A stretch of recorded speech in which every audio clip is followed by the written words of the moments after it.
भोलानाथ और एक किसान की कहानी। एक समय की बात है, एक छोटे से गांव में एक किसान रहता था। उसका नाम रामू था। रामू हार्डवर्किंग और ईमानदार था, लेकिन उसके पास बहुत कम जमीन थी। वह अपने पूरे परिवार का पालन पोषण करने के लिए कड़ी मेहनत करता था, लेकिन उसकी फसल हर बार मौसम की मार से प्रभावित हो जाती थी। रामू की पत्नी और बच्चे हमेशा खाने के लिए तरसते थे, और रामू के लिए ये स्थिति बहुत कठिन हो गई थी। एक दिन जब रामू खेत में काम कर रहा था, तब उसने आसमान में काले बादल छाते हुए देखे। उसे उम्मीद थी कि बारिश आएगी और उसकी फसलें अच्छी होंगी, लेकिन जब बारिश आई तो अति वर्षा ने उसकी फसलों को बर्बाद कर दिया। रामू बहुत दुखी हुआ। उसने भगवान भोलेनाथ से प्रार्थना की कि उसकी परिस्थिति में सुधार हो। भोलेनाथ ने उसकी प्रार्थना सुनी। एक रात रामू को सपना आया, जिसमें भोलेनाथ ने उसे कहा, हे रामू, तुम्हारी मेहनत और ईमानदारी को मैंने देखा है।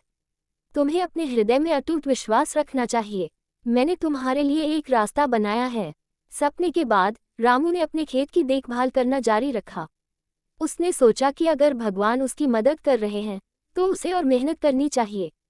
अगले दिन उसने गांव के कुछ अन्य किसानों के साथ मिलकर काम करने का निर्णय लिया।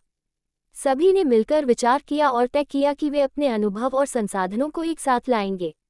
समय बीतता गया और किसान एकजुट होकर काम करने लगे। वे मिट्टी की उर्वरता बढ़ाने के उपाय अपनाने लगे और एक दूसरे की मदद करने लगे। कुछ ही महीनों में रामू की फसलें लहलहाने लगीं।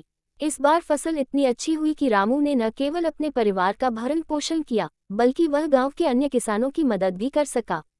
रामू ने जान लिया कि जब हम विश्वास और मेहनत के साथ मिलकर काम करते हैं, तो कोई भी कठिनाई हमें हर नहीं सकती।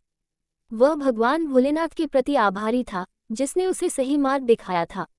इस अनुभव ने उसे अपने जीवन में सच्चा सुख और शांति दी। इस कहानी से हमें ये सीख मिलती है कि कठिनाइयों में भी विश्वास और एकता से हम सफलता प्राप्त कर सकते हैं।